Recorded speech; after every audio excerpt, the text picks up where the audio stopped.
नमस्कार, आप देख रहे हैं हल्ला बोल। आपके साथ मैं हूं अंजना ओम कश्यप। हम विपक्षी गठबंधन के नाम पर मचे सियासी घमासान पर हल्ला बोल करते हैं, लेकिन शुरू में इसी खबर के बारे में आपको बता दे रहे हैं जो इससे जुड़ी हुई है। पीएम मोदी के बाद बीजेपी के अध्यक्ष जेपी नड्डा ने भी विपक्ष पर हमला किया। उन्होंने ट्वीट में लिखा है कि एक बच्चा था जो अक्सर फेल कर जाता था, उसके दोस्त और पड़ोसी उससे नफरत करते थे, तब उसके माता पिता ने उसकी छवि बदलने के लिए उसका नाम बदल दिया। आखिर में जेपी नड्डा ने लिखा कि क्या ये कहानी इंडिया से नहीं मिलती।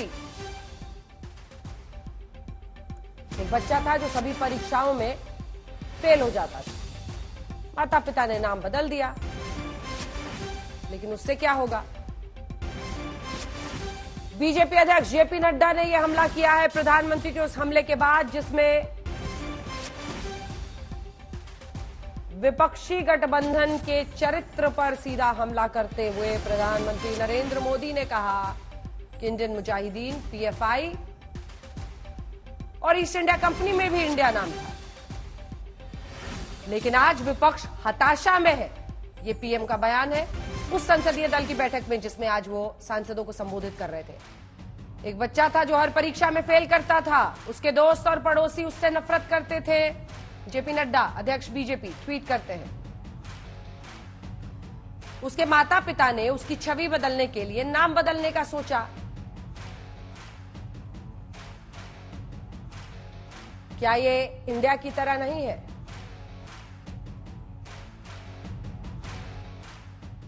एक और बड़ी खबर इस वक्त की आपको बता दें, क्योंकि गृह मंत्री अमित शाह ही सरकार की तरफ से बोलेंगे, ये पहले से तय किया गया था। ऐसे में गृह मंत्री अमित शाह ने पहले भी ललकारा था कि आइए मैं जवाब देने को तैयार हूं।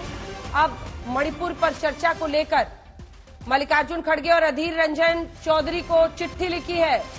गृह मंत्री अमित शाह ने मणिपुर पर जैसे चाहे चर्चा करें, सरकार के पास छिपाने के लिए कुछ नहीं है, ये गृह मंत्री अमित शाह ने कहा है। और गृह मंत्री अमित शाह कह रहे हैं कि आपको इस पर बहस करनी है तो आप आइए। अमित शाह ने कांग्रेस नेताओं को चिट्ठी लिखी है।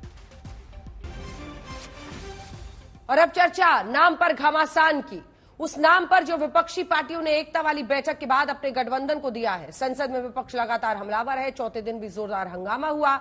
आज संसद की कार्यवाही से पहले पीएम मोदी ने बीजेपी सांसदों के साथ बैठक की, तो वहीं विपक्षी पार्टियों ने भी अपनी रणनीति तैयार की। बीजेपी सांसदों के साथ बैठक में पीएम मोदी ने विपक्ष पर हमला किया, विपक्षी पार्टियों के गठबंधन के नाम पर निशाना साधा। आप मेरे एक तरफ देख रहे हैं कि पीएम मोदी ने क्या कहा। पीएम ने कहा कि इंडिया नाम से कुछ नहीं होता, इंडियन मुजाहिदीन के नाम में भी इंडिया है, ईस्ट इंडिया कंपनी के नाम में भी इंडिया है। पीएम मोदी के वार पर विपक्ष की ओर से पलटवार हुए। आप मेरी दूसरी तरफ देख रहे हैं कि मल्लिकार्जुन खड़गे से लेकर राहुल गांधी, प्रियंका गांधी तक ने क्या कहा। राहुल ने कहा कि आप चाहे किसी नाम से बुलाएं, हम इंडिया है। प्रियंका गांधी ने कहा कि पीएम मोदी का रुख इंडिया के लिए नकारात्मक क्यों है। हम विपक्षी गठबंधन के नाम पर जारी सियासी घमासान पर चर्चा करेंगे, लेकिन उससे पहले ये रिपोर्ट।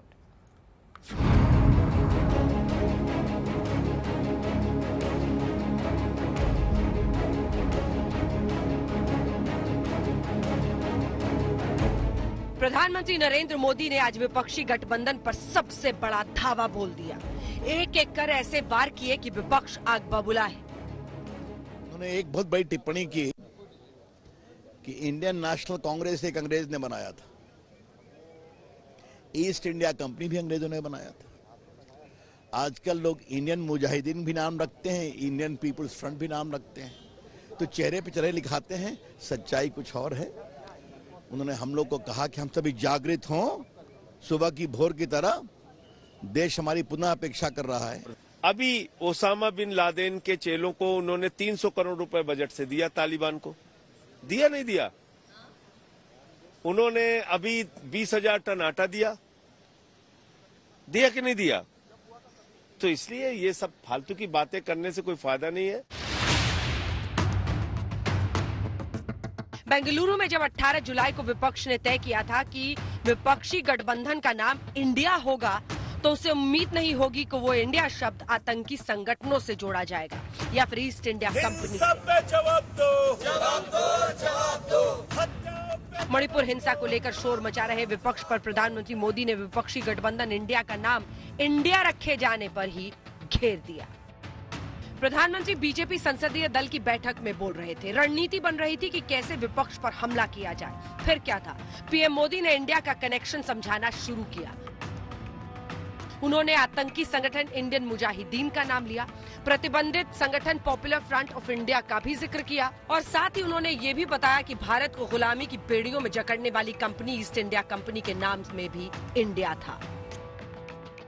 उन्होंने कहा इंडिया नाम रख लेने से कोई इंडिया नहीं हो जाता। उन्होंने कहा ईस्ट इंडिया कंपनी ने भी अपने नाम में इंडिया जोड़ा था, क्या वो इंडिया था? और इंडियन मुजाहिदीन ने भी अपने नाम में इंडिया रखा, क्या वो इंडिया है? और दोनों ही जो है वो भारत विरोधी कर्मों के लिए जाने जाते हैं। तो कहीं ना कहीं ये जरूर है, प्रधानमंत्री नरेंद्र मोदी टारगेट करना चाहते हैं जो नाम विपक्षी दलों ने अपने गठबंधन का रखा है। आतंकी संगठनों और ईस्ट इंडिया कंपनी का नाम गिनाने और बताने का पीएम मोदी का मकसद बेहद साफ था। पीएम ने बताया कि कैसे विपक्ष सिर्फ नाम बदलने की राजनीति कर रहा है। अभी इंडिया उनको याद प्रधानमंत्री ने जो कहा है उसमें यही है कि तो उन्होंने ईस्ट इंडिया और कई इसमें कहा है। बीजेपी संसदीय दल की बैठक में पीएम मोदी ने विपक्षी गठबंधन इंडिया पर जबरदस्त प्रहार करते हुए 2024 की तैयारियों में जुटे विपक्षी दलों को नसीहत भी दी। कहा ऐसा दिशाहीन विपक्ष आज तक नहीं देखा। उन्होंने आरोप लगाया कि विपक्षी दल पूरी तरह से बिखरे हुए हैं, हताशा में हैं। उनकी लंबे समय तक सत्ता में आने की कोई उम्मीद नहीं है। पीएम के मुताबिक इंडिया शब्द नाम में लगाने से कुछ नहीं होता। पीएम मोदी का बयान आते ही विपक्ष बौखला गया, पलटवार शुरू हुआ। जिस ईस्ट इंडिया कंपनी की बात कर रहे हैं उसके खिलाफ 1942 में अंग्रेजों भारत छोड़ो का नारा कांग्रेस में महात्मा गांधी के नेतृत्व में दिया गया था। तो हम न कभी झुके हैं आतंकवाद के सामने, हमने कुर्बानी दी है। फैशन जो अर्बन नक्सल हैं, जो नक्सलवाद हैं, चूंकि हम जिस राज्य से आते हैं नक्सलवादियों को सबसे ज्यादा हमने झेला है, तो वो अपने आप को लेजिटिमेट करने के लिए इंडिया नाम जोड़ देते हैं। तो ये सभी अर्बन नक्सलवादी हैं और सारे अपोजिशन इतने टूटे हुए मरे हुए हैं कि वो मुकाबला नहीं कर सकते। जब ये ईस्ट इंडिया कंपनी आई थी, ये बीजेपी वाले आरएसएस वाले कहाँ थे? हम लोग तो मुल्क आजाद कराने के लिए जान दे रहे थे। उस वक्त इनका कहीं पता भी नहीं था। जब मुल्क आजाद हो गया उसके बाद गद्दी दखल करने के लिए ये लोग चले आए। माननीय मंत्री जी,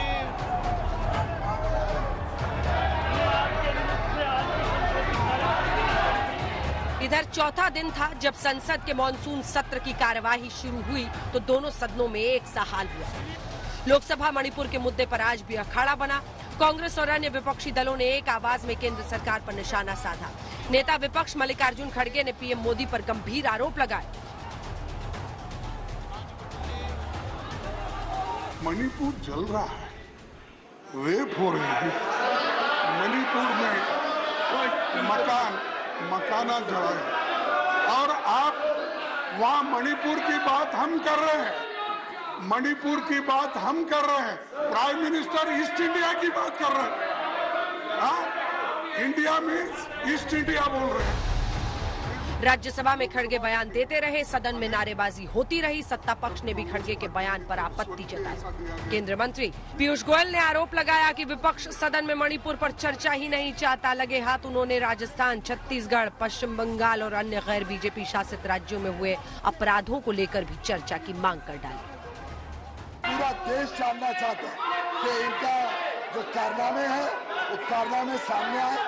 छत्तीसगढ़ पे भी चर्चा हो, राजस्थान की बहन बेटियों पर चर्चा हो, मणिपुर पे भी चर्चा हो और साथ ही साथ पश्चिम बंगाल में जिस प्रकार से एक के बाद एक घटना हो रही है, महिलाओं का बलात्कार हो रहा है। दोनों तरफ से बयानबाजी और धुआंधार आरोप प्रत्यारोप के बीच सदन में शोरगुल होता रहा। इन सब के बीच संसद को सुचारू रूप से चलाने के लिए लोकसभा अध्यक्ष ने तमाम दलों के साथ बैठक भी की। सूत्रों के मुताबिक उस बैठक में गतिरोध खत्म करने को लेकर सहमति नहीं बन पाई। लोकसभा अध्यक्ष की इस बैठक में विपक्ष मणिपुर पर पीएम के बयान को लेकर अड़ा रहा। विपक्षी दलों ने आपत्ति जताई कि पीएम ने संसद में बोलने की बजाय सदन के बाहर मणिपुर पर बयान क्यों दिया। सरकार की तरफ से कहा गया कि गृह मंत्री ही मणिपुर पर चर्चा का जवाब देंगे। अगले साल लोकसभा चुनाव होने वाले हैं, उससे पहले कई राज्यों में चुनावी समर है। ऐसे में मणिपुर पर विपक्ष का गतिरोध जारी है। दूसरी तरफ इंडिया पर पीएम मोदी के बयान को लेकर सियासी शोले और भड़केंगे। दिल्ली से हिमांशु मिश्रा और मौसमी सिंह के साथ आज तक ब्यूरो। सुधांशु त्रिवेदी जी राष्ट्रीय प्रवक्ता और सांसद बीजेपी के हमारे साथ जुड़ गए हैं। आलोक शर्मा जी राष्ट्रीय प्रवक्ता कांग्रेस पार्टी के हमारे साथ बहस में जुड़ गए हैं। सुधांशु जी, बात कुछ समझ नहीं आई। क्या आप विपक्षी गठबंधन के नाम की तुलना आतंकी संगठनों से कर रहे हैं? पीएफआई में इंडिया है, मतलब कोई तर्क ये समझ नहीं आ रहा कि ये इस तरह की बात क्यों? बात देखिए बहुत स्पष्ट है अंजना जी। हाँ। जो इन्होंने इंडिया नाम रखा तो ये सिर्फ ये बताने का प्रयास किया गया कि नाम रख लेने से किसी का काम नहीं बदल जाता, किसी की सूरत बदल लेने से सीरत नहीं बदल जाती। उन्होंने सिर्फ ये याद दिलाया कि ये इंडिया नाम एक नहीं अनेक मौकों पे अनेक भारत विरोधी लोगों के द्वारा रखा गया। जैसे ईस्ट इंडिया कंपनी, उन्होंने कहा इंडिया था। और मैं दर्शकों के जानकारी के लिए बता देना चाहता हूं, दुनिया में जो पहली कंपनी थी जिसने अपने पब्लिक शेयर्स इशू किए वो भी डच ईस्ट इंडिया कंपनी थी, जो ब्रिटिश ईस्ट इंडिया कंपनी थी। अब उसके बाद उन्होंने कहा तमाम ऐसे आतंकवादी संगठन है, जैसे उन्होंने कहा इंडियन मुजाहिदीन, उन्होंने कहा कि ये people's front of India, SIMI student for Islamic movement in India. तो इनके नाम में इंडिया होने से क्या ये सब भारत के हित के हेतु बन गए? नहीं बने ना, बस इतनी सी बात है। तो कोई ये कहे कि मेरा नाम इंडिया हो गया है इसलिए मैं भारत की आत्मा और भारत के हित का प्रतिनिधित्व करने लगा हूं, तो यह गलतफहमी मन से निकाल देनी चाहिए। और मैं एक बात जो पहले बोल चुका हूं अंजना जी, वो पुनः कह रहा हूं।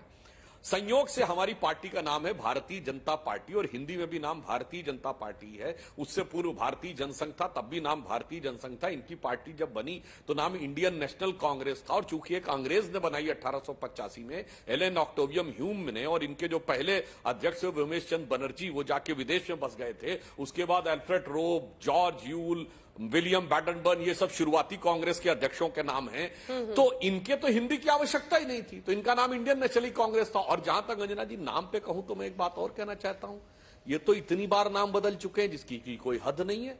कांग्रेस कितनी बार बदली है 47 के बाद से आज तक, 60 के दशक से लेके 70 के दशक से लेके 80 के दशक से लेके 90 तक, हर बार एक नई कांग्रेस आई है। याद करिए, Congress R, Congress O, Congress S, वो सब अलग बात है सर। एक सेकंड। और लोग मजाक में कहते थे नाम क्या रखा, कांग्रेस क्या बदला, ये कांग्रेस प्रश्न नहीं है। कांग्रेस आई, नाम क्या कांग्रेस गई, रखा, ये तो क्या कांग्रेस बदला, आई ये थी प्रश्न ना। नहीं है। अगर तो एनडीए की तुलना, नहीं, एक सेकंड, अगर एनडीए की तुलना किसी ने किसी आतंकी संगठन के नाम से कर दी होती तब तो बड़े आग बबूला हो रहे होता आप। क्या आप विपक्ष को भारत विरोधी कह रहे हैं? हाँ, इसका जवाब नहीं दिया आपने। अंजना जी आपने बहुत अच्छी बात कही, बिल्कुल बात सही है। पर इनसे पूछिए, इनकी यूपीए सरकार में एक नहीं दो मंत्रियों ने कहा था कि सिमी एक सांस्कृतिक संगठन है, जबकि वो न्यायालय के द्वारा बैंड हो गया। अभी पीएफआई बैंड हुआ है। अभी राजस्थान की अलवर सरकार ने बैंड होने से 15 दिन पहले उनको एक सांस्कृतिक संगठन के रूप में बाकायदा रैली निकालने की परमिशन दी थी। आलोक जी, और बाकी मैं पूछना चाहता हूं, बड़े बड़े आतंकवादी जो इन सब के साथ रहे हैं, ये अफजल को हालात का मारा किसने कहा है? याकूब मेनन की जुडिशियल किलिंग किसने कही है? इशरत को बेटी किसने कहा है? ये और भी अगर आप देखते चले जाएं, और तो और ये आतंकवादी संगठन जो बोलते थे भारत की सेना के खिलाफ, उससे ज्यादा घटिया भाषा इन्होंने भारत की सेना के खिलाफ बोली। वो तो सिर्फ ये कहते थे कि भारत की सेना ज्यादा मरवा रही है उनको, इन्होंने तो सड़क छाप गुंडा तक कहा है। और अरे इतना ही नहीं, अरे भाई वही आतंकवादी भाषा बोलते थे, बटाला हाउस इनकाउंटर के ऊपर वो गलत है, उनकी आंखों में आंसू आते थे, इनके भी आंखों में आंसू आते हैं। तो अगर देखा जाए तो ऐसी ये चीज बता दें, एक को बात गलत बोली हो तो बता दें कि आतंकवादियों पे आंसू ये भी बहाते थे, आतंकवादियों पे आंसू वो भी बहाते थे। तो ऐसा नहीं कि ये कहें कि सब हमारा तो कोई लेना देना नहीं। जाकिर नायक को शांति का मसीहा वो भी कहते थे, जाकिर नायक को शांति का मसीहा ये भी कहते हैं। सांसद आलोक जी वो कह रहे हैं आतंकवादियों पर आंसू बहाने वाले आप लोग हैं, और बहुत सारी चीजों में उन्होंने तुलना कर दी। भाव बता रहे हैं पीएम कि नाम तो वहां पर भी इंडिया जुड़ा हुआ है, लेकिन नाम रखने से अच्छे लक्षण नहीं आ जाते। जैसा कि नड्डा साहब कह रहे हैं कि एक बच्चा था जो फेल होता था, सब नफरत करते थे उससे, मां बाप ने नाम बदल दिया, लेकिन कुछ हुआ नहीं। देखिए, मुझे लगता है कि आज देश एक ऐसे दौर से गुजर रहा है कि मणिपुर जल रहा है और देश के प्रधानमंत्री और पूरी भाजपा मुद्दों को भटकाने पे लगी हुई है। आज कांग्रेस का विरोध करते करते ये इंडिया का भी विरोध करने आ गए। पूरा विपक्ष जो है वो आतंकी संगठन हो गया। और दुखद इस बात का है, दुख सबसे बड़ा, कि देश के प्रधानमंत्री 140 करोड़ लोगों के जो रिप्रेजेंट करते हैं, पीएम की भाषा का स्तर इतना नीचे गिर जाएगा कभी सोचा नहीं था। इंडिया को टारगेट करेंगे आप? अरे भाई, आलोचना करने के और बहुत तरीके हैं, आलोचना करने के आपको सारे अधिकार हैं। आपने तो make in India, startup India, digital India, कितने इंडिया बनाए, और आपको कहा जाता है you are prime minister of India. तो आप इंडिया का विरोध क्यों कर रहे हैं? आप आलोचना के और तरीके बहुत हैं। इतना दर्द, इतनी घृणा भारत शब्द से, इंडिया शब्द से ये नहीं है। ये केवल और केवल बौखलाहट है कि इंडिया जो बना है उससे पूरी भारतीय जनता पार्टी दिशाहीन हो गई है। देश को तो इन्होंने दिशाहीन कर ही दिया है।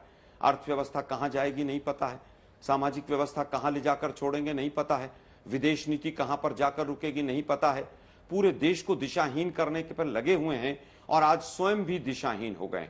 और यही कारण है कि मोदी जी जो यूएसए में भाषण दे सकते हैं, फ्रांस में भाषण दे सकते हैं, मेरा बूथ सबसे मजबूत का भाषण दे सकते हैं, लेकिन संसद में 4 लाइन नहीं बोल सकते हैं। हम तो कह रहे हैं मोदी साहब, आप टेलीप्रॉम्प्टर से बोलते हैं, आप टेलीप्रॉम्प्टर से ही बोल दो, एक टेलीप्रॉम्प्टर संसद में लगा दो और बोल दो उसके अंदर। हम तो भारत माता के साथ हैं, और आप भारत माता की तुलना अगर आतंकी संगठनों से करते हैं तो दुर्भाग्यपूर्ण है। दिक्कत यह है कि इनका 5D फार्मूला है पूरी भारतीय जनता पार्टी का, और 5D में 5 चीजें हैं कि डिनाई करो, पहले तो मना ही कर दो, ऐसा हुआ ही नहीं, चीन घुसा ही नहीं है, ना कोई घुसा था, ना कोई घुसा है, ना घुसेगा, और उसके बाद फिर डाइवर्ट कर दो चीजों को, फिर दूसरे मुद्दों को भटका दो। तीसरा D है डिस्ट्रैक्ट कर दो, और चौथा है डिफ्लेक्ट कर दो, और 5वां है डिफेम कर दो, कि सारे के सारे विपक्ष को कहो सब आतंकवादी हैं, सारे देशभक्त हम ही। अंग्रेजों के जो पिट्ठू रहे वो देशभक्ति के सर्टिफिकेट बांट रहे, चंद्रशेखर आजाद के खिलाफ और तमाम लोगों के खिलाफ, सुभाष चंद्र बोस के खिलाफ जिस तरह से भारत छोड़ो आंदोलन में इन्होंने लोगों की भर्तियां कराई अंग्रेजी फौज में, 60 रुपए की पेंशन और माफीनामे वाले लोग आज मुद्दे को भटकाना चाहते हैं, लेकिन आज देश मुद्दे से भटकने नहीं देगा। हम कह रहे 4 दिन हो गए, बृहस्पति, शुक्र, सोमवार, मंगलवार, 4 दिन हो गए। 4 दिन आपने संसद के वेस्ट कर दिए। अगर आप पहले ही 267 में पहले दिन चर्चा करा लेते तो अब तक चर्चा समाप्त भी हो जाती, लेकिन चर्चा कराएं कैसे? मणिपुर के सीएम के पास फाइलें हैं, ऐसा लगता है कि भ्रष्टाचार की फाइलें हैं और वो बीजेपी को ब्लैकमेल कर रहे हैं। नहीं तो एक व्यक्ति कहे कि मेरे राज्य में 100 रेप की घटनाएं ऐसी हो गई हैं और उसके बावजूद वो मुख्यमंत्री बनकर रहे, तो दुर्भाग्य होता है कि ऐसे ऐसे लोग भारतीय जनता पार्टी ने डबल इंजन की सरकार में पाल रखे हैं। जिस दिन सुप्रीम कोर्ट संज्ञान लेता है, 1 घंटे के बाद मोदी जी की नींद जागती है और उसके बाद आकर मोदी जी वक्तव्य देते हैं। मोदी जी 78 दिन तक सोते रहे। आज भी बीजेपी जो है विपक्ष को टारगेट करने पे लगी हुई है। दुर्भाग्यपूर्ण है, इतने हताश हैं ये लोग, इतने दिशाहीन हैं ये लोग। और आज तो हालत ये है कि मोदी साहब की बौखलाहट से तय हो गया है कि 2024 में जा रहे हैं, 2024 में ये लोग नहीं आएंगे। ठीक है। मणिपुर के बाद भी जो देश का प्रधानमंत्री विपक्ष को टारगेट करता हो, मैं समझता हूं उससे कमजोर प्रधानमंत्री हिंदुस्तान में कभी नहीं आया।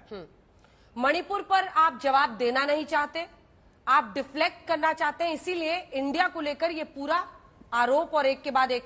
और ये विपक्षी गठबंधन से क्या वाकई बीजेपी हिली हुई है इतनी कि इस तरह से आक्रमण करना पड़ रहा है?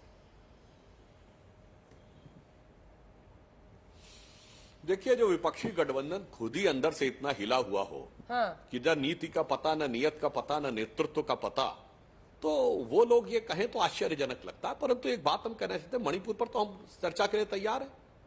आज ही गृह मंत्री जी ने बहुत स्पष्ट रूप से कहा हम पूरी चर्चा के लिए तैयार हैं। मगर आप देखिए, पिछले संसद के सत्र में, हर संसद सत्र में इन लोगों को कोई ना कोई बवाल करना है। पिछले 8 से 10 संसद सत्र में एक सत्र बता दे जिसपे इन्होंने कोई संसद चलने दिया। हमेशा कोई मुद्दा नहीं, मुद्दे को चर्चा नहीं, मुद्दे पे चर्चा नहीं करना, केवल बवाल करना। चलिए, पिछले बार आप कहेंगे हम अलग मुद्दे पे चर्चा करना चाह रहे थे पिछले संसद सत्र में, और आप अलग। आज तो हम दोनों एक ही मुद्दे पे चर्चा करना चाह रहे हैं। अब यह बना लिया कि नहीं साहब, नियम 176 की तरह नहीं, नियम 267 की तरफ। मतलब ये वाली बात हो गई कि हम कह रहे हैं कि हम और आप दोनों परीक्षा भवन में अपना प्रश्न पत्र हल करने का नहीं, कलम ये वाला नहीं, कलम वो वाला यूज करो, तब हम मानेंगे।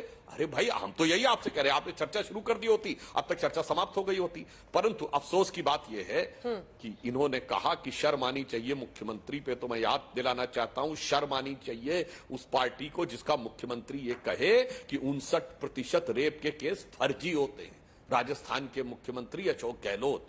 शर्म आनी चाहिए उस पार्टी को जिनके एक मंत्री ने राजस्थान में कहा कि बलात्कार के केस इसलिए ज्यादा हो रहे हैं कि मर्दों वाला प्रदेश है। शर्म आनी चाहिए उस मंत्री को जिसका मुख्यमंत्री को जिसका मंत्री खड़े होकर कहे कि साहब मणिपुर को दे छोड़िए, हमारे राज्य में उससे ज्यादा बुरी स्थिति हो रही है। शर्म आनी चाहिए उस मुख्यमंत्री को जिसकी विधायिका कहे कि मैं अपने राज्य में अपने को सुरक्षित नहीं महसूस कर रही हूं, और उसके बाद निर्लज्जता के साथ, अरे भारत की संसद है, बिल्कुल मणिपुर के ऊपर तो प्रधानमंत्री जी ने वेदना, कष्ट, आक्रोश की अभिव्यक्त की है, चर्चा को तैयार है, सब जगह चर्चा करो।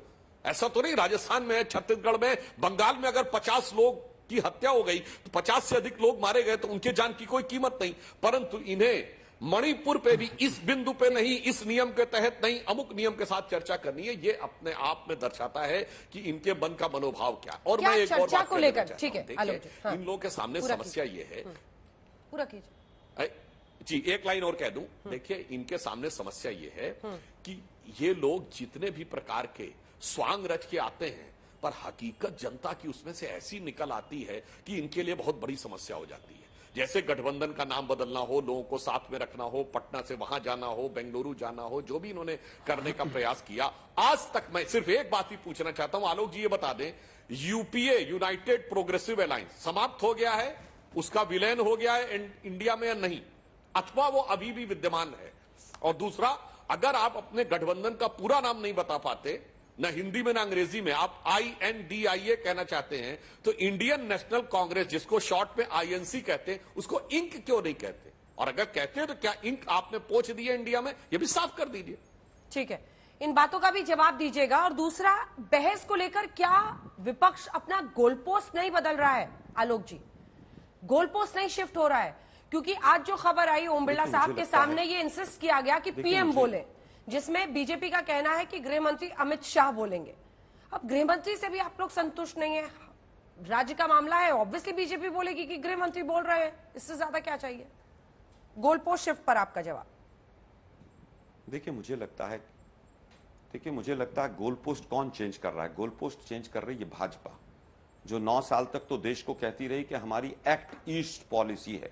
आपके चैनल्स पे भी कई बार एक्ट ईस्ट, एक्ट वेस्ट, पता नहीं कौन कौन सी शब्दावली इन्होंने घड़ी, और एक्ट ईस्ट पॉलिसी से गोल पोस्ट बदल कर आ गया ईस्ट इंडिया कंपनी पे। अब आज ये फिर विद्वेष की बात करना चाहते हैं। हम बार बार कह रहे हैं कि देश के प्रधानमंत्री को क्यों नहीं भाषण देना चाहिए PM को आकर संसद के अंदर? क्या ये मुद्दा ऐसा है? मणिपुर की तुलना क्या आप राजस्थान, मध्य प्रदेश, वेस्ट बंगाल किसी भी राज्य से करेंगे? मैं कहता हूं भाजपा शासित राज्यों से भी क्यों करेंगे? मध्य प्रदेश में भी रेप बहुत हुआ है, मैं तब भी तुलना नहीं करना चाहूंगा। कहीं पर भी रेप हुआ है वो गलत है। 59% रेप की बात की गई तो किसी आंकड़ों पर की गई, जबकि मैं उस बात से भी सहमत नहीं हूं। एक भी रेप होना हमारे लिए शर्मसार करने वाला है। लेकिन देश के प्रधानमंत्री कहते हैं 140 करोड़ लोगों का सर जो है वो शर्म से झुक गया, लेकिन उसके बावजूद 4 लाइन बोल गए, बयान देने में दिक्कत है।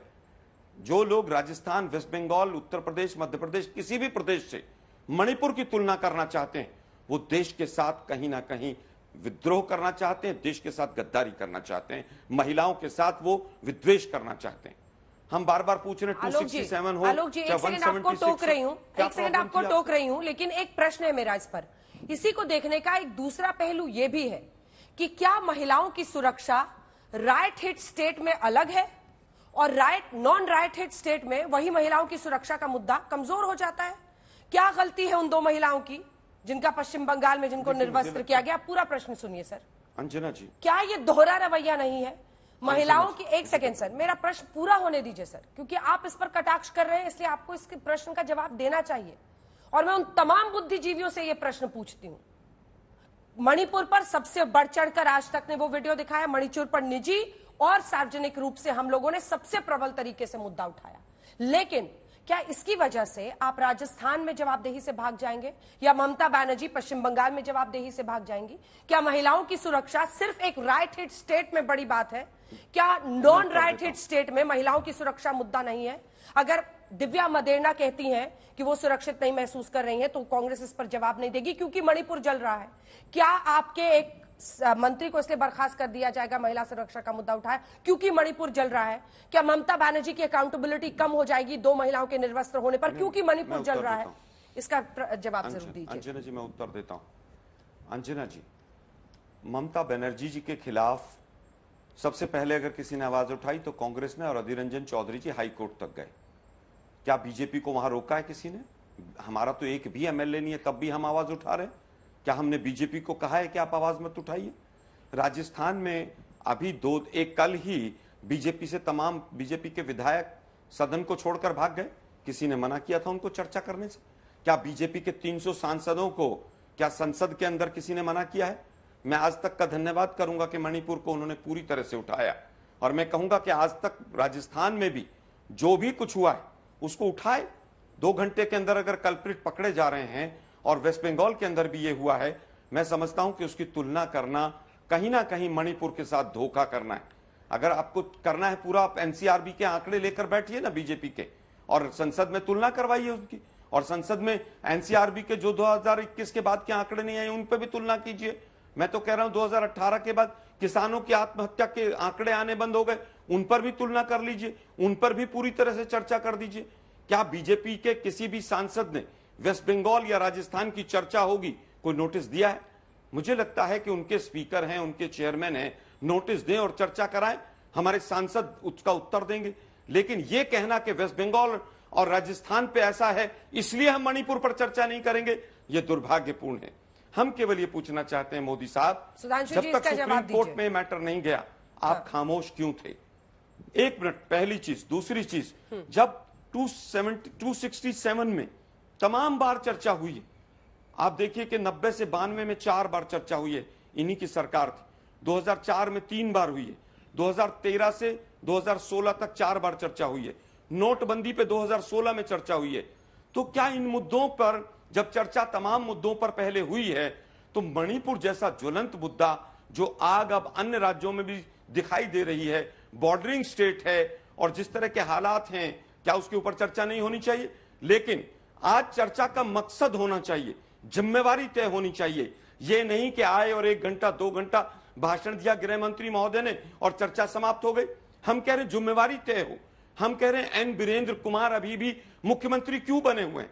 क्या उसके पास कोई करप्शन की बीजेपी की बहुत मोटी मोटी फाइलें हैं स्पेसिफिक सवाल है, इसका स्पेसिफिक जवाब दीजिए सुधांशु जी। क्या कारण है कि बीजेपी उनके सामने घुटने टेके हुए? बीरेन सिंह के सामने क्यों घुटने टेके? जो उन्होंने पाखंड किया पिछली बार कि रेजिग्नेशन दे रहे हैं, फिर उसको फाड़ा, फिर कहा महिलाएं आ गई मेरे समर्थन में, जो ड्रामा उन्होंने रचा वो तो सबके सामने रचा। उसको बोलिए ना उनको कि जोड़े उन पेपर्स को और अपनी नाकामी के लिए अपनी जवाबदेही करें। और दूसरा प्रश्न सर, एक बार सर, मणिपुर पर एक सवाल है सर। मणिपुर का वो वीडियो वायरल हुआ, उसके बाद आप लोग आक्रामक हुए कि राजस्थान में ये हो रहा है, पश्चिम बंगाल में ये वीडियो देखिए वायरल हो रहा है, आपने रिएक्ट किया उस पर।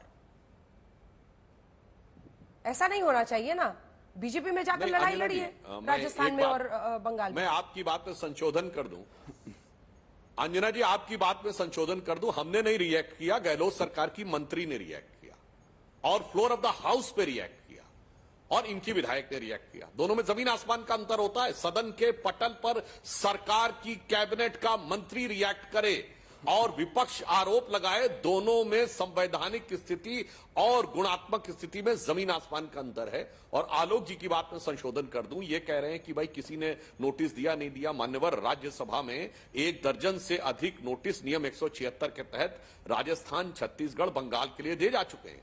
बंगाल में पंचायत हिंसा के लिए मैं स्वयं नोटिस दे चुका हूं। मगर मैं अंजना जी देश की जनता को बताना चाहता हूं, इन्होंने लोगों ने 10-11 नोटिस दिए थे 267 के तहत, जो कि सभापति ने इसलिए रिजेक्ट कर दिए कि जब सरकार तैयार है ऑलरेडी बहस के लिए, तो दूसरे नियम के तहत देने का औचित्य नहीं है। तो आज जानते हैं कितने नोटिस दिए? 51 नोटिसेस, जिसमें कांग्रेस पार्टी के अकेले 1 दर्जन। अब बताइए समझ से बाहर है कि नहीं? एक ही पार्टी के 1 दर्जन सांसद एक ही विषय को लेकर, विपक्ष के 51 सांसद एक ही विषय को लेकर नोटिस दे रहे हैं। चलिए वो रिजेक्ट हो चुका, वो तो अलग बात है। इसका मतलब सब एक दूसरे से नंबर स्कोर करना चाहते हैं।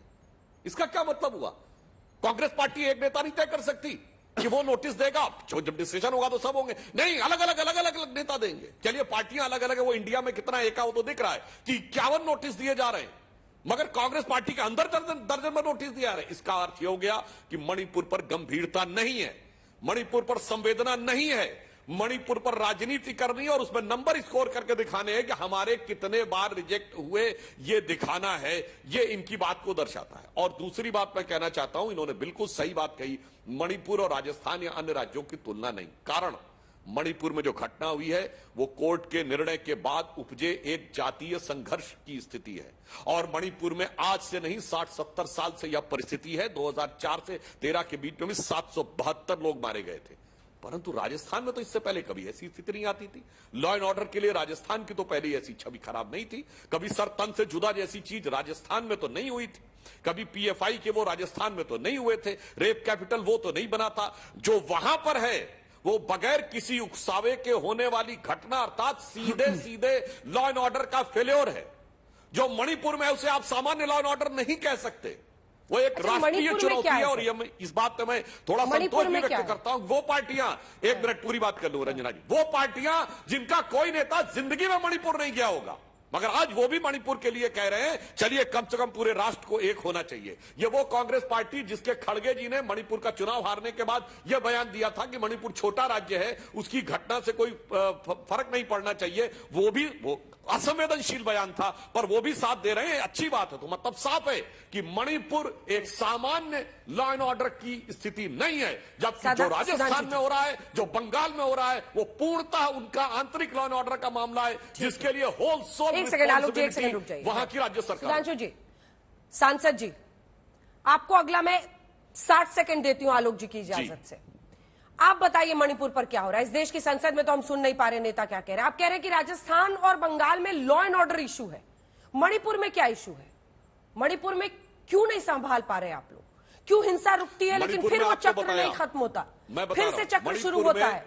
आपने सेना भेजी, आपके मुख्यमंत्री पूरी तरह से फेल हुए, एफआईआर कितने कितने दिनों पर हो रही है वो सब दिख रहा है। मणिपुर में क्या हुआ? वहां पर क्या है? आपकी फेलियर नहीं है तो क्या है? अब मैं बोल लूं जी। मणिपुर में हाई कोर्ट के निर्णय आने के बाद वहां पर दो समुदायों के बीच में संघर्ष की स्थिति उत्पन्न हो गई। यह पहली स्थिति। वो संघर्ष की स्थिति विप्लवकारी इसलिए हो गई क्योंकि उसकी पृष्ठभूमि पिछले 60-70 वर्षों की है। एक नहीं अनेक बार ऐसा हुआ, 6-6 महीने ब्लॉकेट रहा है। आपको याद दिला दूं, arm force special power act जो अत्यधिक आतंकवाद से प्रभावित क्षेत्रों में जैसे जम्मू कश्मीर में लगाया जाता था, वो मणिपुर में कई साल रहा है। ये आज की बात नहीं है। पूर्वोत्तर में याद करिए, नागा शांति वार्ता हम लोग कितना बचपन से सुनते आ रहे हैं। असम एक्ट हम किस जमाने से सुनते आ रहे हैं? राजीव गांधी के जमाने से। पूरी बात सुन लीजिए। और पूर्वोत्तर में इतना भी रहा है कि यह भी बात आई है कि आपने सेना बुलाने की, अंजना जी अभी क्या हो रहा है सर, प्लीज? सेना बुलाने की बात कही, आपने सेना बुलाने की बात कही। यह वो क्षेत्र रहा है जहां वायुसेना तक ने बमबारी की है। मार्च 1966 में मिजोरम में। मैं आपसे अभी की बात पूछ रही हूँ, आप मुझे बस हिस्ट्री बता रहे हैं। वो स्थिति और ये स्थिति दोनों बराबर है। ठीक है, अभी क्या हो रहा है? अभी आपको हिस्ट्री लगती है अंजना जी, इतनी गैर जिम्मेदाराना बात कि अगर हमारी एयरफोर्स ने बमबार्डिंग की, ये आपको लगती है सामान्य सी बात? कोई उदाहरण बताइए आसानी के साथ। नहीं, मैं इसको बहुत ही असाधारण और गलत बात मानती हूँ। ये आसाम एकॉर्ड नहीं हो पाया था, ये आसाम एकॉर्ड नहीं इंप्लीमेंट हो पाया राजीव गांधी जमाने में। हिस्ट्री है। सांसद महोदय, इसी कारण से तो समस्याएं बनी हुई हैं। विरासत में 60-60 साल की समस्याएं और उनके संघर्ष का बोडो एकॉर्ड क्यों नहीं लागू हो पाया? सुधांशु जी, इसीलिए मणिपुर ने आपको चुन के आपका मुख्यमंत्री वहां बनाया, उस पर जवाब ही नहीं दे रहे आप। सुधांशु जी, आज आप कश्मीर के बारे में कहें नहीं आज की बात करिए तो समस्या है वो पुरानी है। तो इसीलिए तो जनता ने आपकी सरकार को चुना ना। राजस्थान में ऐसी कोई समस्या नहीं थी पहले। आपको इसीलिए ना चुना कि ऐसी स्थिति नहीं पैदा होगी। हाँ, तो आप ये भी कहिए। बोलना चाहूंगा तो मई 2023 से पहले पिछले 6 साल से मणिपुर में शांति थी कि नहीं? बोलिए, कभी ब्लॉकेट हुआ हो तो बताइए। 18 से 23 के बीच में कोर्ट का निर्णय आने से पहले एक चुनौती कहता हूं, बताइए कब ब्लॉकेट हुआ? 18 से 23। आलोक जी जवाब दीजिए। दो समुदायों के बीच हाईकोर्ट के आरक्षण वाले फैसले के बाद ये बवाल मचा है, जिसका एक ऐतिहासिक पृष्ठभूमि वो बता रहे हैं। देखिए अंजना जी, अभी भी मीडिया के माध्यम से झूठ बोलते हैं बीजेपी के लोग। हाईकोर्ट का निर्णय नहीं आया, हाईकोर्ट ने केवल एक ऑब्जर्वेशन दिया और पार्टी बनाया, और हाईकोर्ट के उस पार्टी बनाने के ऑब्जर्वेशन के बाद भी 63 दिन तक ये सरकार कुंभकर्ण की नींद सोती रही। चीफ सेक्रेटरी आरएसएस का आदमी था वहां पर, आरएसएस से जुड़े हुए तार थे उसके। 63 दिन के बाद राजधानी से 60 किलोमीटर दूर एक सभा होती है, और उस सभा में किस किस का क्या रोल है आज तक नहीं पता है। सुनने में यह आ रहा है कि उस सभा के पीछे भी बीजेपी का हाथ था, और हम नहीं कह रहे हैं, बीजेपी के तमाम एमएलए कह रहे हैं कि बीजेपी की सरकार नहीं चाहती कि वहां पर हिंसा रुके। बीजेपी के एमएलए मर गए वहां पर केंद्रीय मंत्रियों के घर जला दिए गए। ये जो डिवाइड एंड रूल की पॉलिसी अंग्रेजों से मुखबरी करते करते इन्होंने सीखी है, उसी का नतीजा है ये मणिपुर। आज भी झूठ बोलकर जा रहे हैं। हाईकोर्ट का निर्णय आ गया, उससे हो गया। कोई निर्णय नहीं आया है अभी, केवल पार्टी बनाया गया। 63 दिन तक आप लोगों को नहीं समझा पाए। आप केवल और केवल अपनी रोटियां सेकते हैं। 4 मई को एक घटना घटती है, महिलाओं वाली जो निर्वस्त्र करने वाली है, और 18 मई को एफआईआर होती है। वो भी नवाज शरीफ ने रोक रखी होगी, या पंडित जवाहरलाल नेहरू ने रोक रखी होगी, या कांग्रेस ने रोक रखी होगी। अरे भाई, केंद्र में आपकी सरकार, वहां आपकी सरकार। 3 दिन तक चाणक्य वहां पर रहे और उनको इस घटना का पता ही नहीं चला। 100 घटनाएं हो गई वहां पर, और जिम्मेवार कौन है? जिम्मेवार कांग्रेस है, पहले ऐसा हुआ करता था। भाई, कुछ तो लज्जा आनी चाहिए, कुछ तो देश के प्रधानमंत्री को लज्जा आनी चाहिए। इंटरनेट बंद इसलिए कर दिया हमने कि इस तरह की सैकड़ों घटनाएं कहीं वायरल ना हो जाएं। रोज गोल पोस्ट बदल रहे हैं, किसने दबा लिया वीडियो, किसने क्या कर दिया। अरे भाई, इन चीजों को छोड़िए। मणिपुर शांत कैसे होगा? ऑल पार्टी मीटिंग जब हुई, जब सोनिया गांधी जी ने पूरी चिट्ठी लिखी मणिपुर वासियों के लिए, राहुल गांधी जी खुद गए वहां पर, आपकी पूरी ट्रोल आर्मी उनके पीछे लग गई। ये तो राजनीति कर रहे हैं, तो ये कर रहे हैं, तो वो कर रहे हैं। उनको वहां पर जाने नहीं दिया आप लोगों ने। खतरा है वहां पर, ये है। अरे वहां पर एक फौजी की पत्नी के साथ जो हुआ वो पूरे देश ने देखा। उसने कहा कि मैं कारगिल को तो बचा लाया, लेकिन अपनी पत्नी को नहीं बचा पाया। उसके बाद भी आप कहते हैं कि राजस्थान में ऐसा हुआ, मध्य प्रदेश में ऐसा हुआ। जोधपुर में 3 एबीवीपी के कार्यकर्ता रेप के केस में जेल में बंद पड़े हुए हैं। डीआरडीओ का वो आरएसएस का पिट्ठू, वो डीआरडीओ वाला जेल में पड़ा हुआ है। आप लोग भी राष्ट्रवाद की और महिला सुरक्षा की बात करेंगे। आपके तमाम मुख्यमंत्री, सांसद, सब लोग रेपिस्ट को बचाते हुए सरेआम दिखाई दे रहे हैं। हाथरस की घटना के बाद भी आप बेटी बचाओ और बेटी पढ़ाओ की बात करेंगे। मुझे लगता है कि मणिपुर पर बात होनी चाहिए। मणिपुर देश का एक अखंड हिस्सा है। केवल नॉर्थ ईस्ट के बच्चों के साथ साउथ इंडिया में कुछ घटनाएं घटी थी। मुझे याद है 2012 में 17 अगस्त को देश के प्रधानमंत्री तत्कालीन डॉक्टर मनमोहन सिंह ने जाकर देश को संबोधित किया था और कहा था कि इस तरह की घटनाएं नहीं होनी चाहिए। लेकिन देश के प्रधानमंत्री, मेरा बूथ सबसे मजबूत, देश के प्रधानमंत्री नहीं, वो प्रचार मंत्री हैं। टेलीप्रॉम्प्टर से देखकर, भाषण देखकर अगर देश चलता होता तो सारे देश, सब लोग देश को चला लेते। लेकिन दुर्भाग्य है कि आज भी भारतीय जनता पार्टी मणिपुर पर बात ना करके दूसरी जगह बात करना चाहती है। आज भी भारतीय जनता पार्टी के तमाम प्रवक्ता इसको 5D फार्मूले पर कि डिफ्लेक्ट कर दो, इसको डाइवर्ट कर दो, इसको डिले कर दो, डिनाई कर दो, इसी धंधे में लगे हुए हैं। 4 दिन हो गए संसद बंद हुए। किसकी जिम्मेवारी है?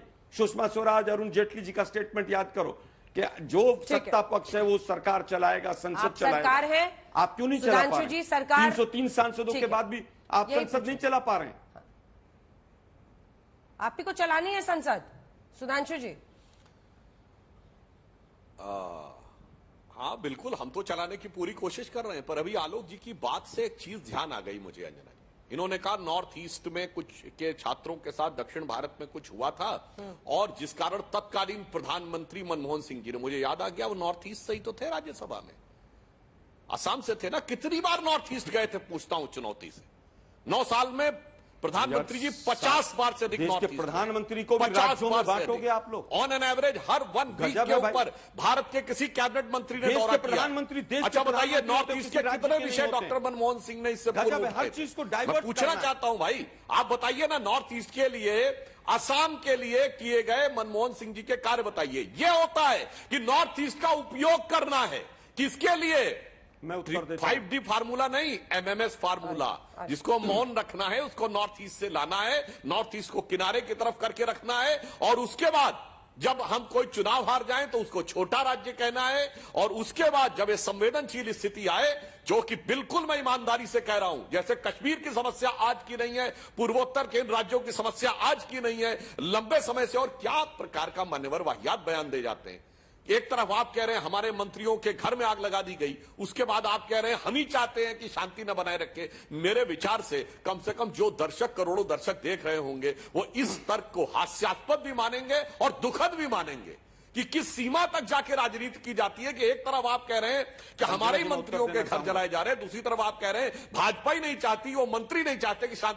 कौन ऐसा होगा जो अपना घर जले और वो कहे मेरा घर जलते रहना चाहिए, नहीं होना चाहिए। ये होता है कि आग के ऊपर छोटा सा जवाब देना, परंतु यथार्थ का जवाब नहीं देना। और फिर मैं सरकार है, वो खुद क्यों ऐसा करेंगे? मुझे लगता है कि देखिए, मुझे लगता है उसका सीधा सीधा एग्जाम्पल यह है, उत्तर यह है कि जिस एमएलए ने यह कहा कि भारतीय जनता पार्टी पूरी तरह से इन दंगों में इन्वॉल्व है और हमने सबूत दिए कि किस तरह से कौन कौन से हथियार किस ग्रुप को किसने पहुंचाए और कहां से पहुंचाए, वो एमएलए आज भी भाजपा का सदस्य है। अगर वो झूठ बोल रहा है तो भाजपा का मेंबर क्यों है? वो जेल की सलाखों के पीछे क्यों नहीं? लेकिन दुर्भाग्य है कि वो सच बोल रहा है। और मैं फिर कहना चाहूंगा, देश के प्रधानमंत्री डॉक्टर मनमोहन सिंह अगर नॉर्थ ईस्ट से थे तो ये अच्छी बात थी, क्या दिक्कत था इसमें? कभी ऐसा नहीं हुआ कि आसाम की पुलिस दूसरे राज्यों की पुलिस को मार रही हो। 10 साल में अगर एक घटना हुई हो तो बताइए कि मणिपुर की पुलिस जो आसाम को मार रही है, आसाम की पुलिस मणिपुर की पुलिस को मार रही है, और आर्मी के सामने पुलिस खड़ी है और पुलिस के सामने आर्मी खड़ी है, थाने लूटे गए हों। एक घटना मुझे बता दीजिए 10 साल की। सुधांशु जी, एकदम छोटा सा जवाब, सिर्फ एक लाइन का दो लाइन। लगे, सब कुछ हुआ, लेकिन मुझे एक घटना बताइए कि इस तरह से सैकड़ों नहीं सुनिए, निर्वस्त्र करके महिलाओं के रेप हुए हो, एक घटना बताइए मुझे। आज आप भी सुधांशु जी छोटा सा जवाब। आलोक जी प्लीज, टाइम खत्म हो गया। सुधांशु केस के अंदर क्या आप अभी भी वास्तविकता? इन्होंने कहा कभी कोई एक घटना बताइए जहां थाने, नहीं हम बता रहे, इन्होंने कहा कहीं एक घटना बताइए जहां पर कि थाने लूट लिए गए हों, तो मैं याद दिलाना चाहता हूं थाने नहीं, असम राइफल्स की 1000 से अधिक राइफलें लूट ली गई थी इंदिरा जी के जमाने में। वक्त हमें इतने की इजाजत देता है। आप दोनों का बहुत धन्यवाद हमारे साथ जुड़ने के लिए। देश दुनिया की बाकी खबरों के लिए देखते रहिए आज।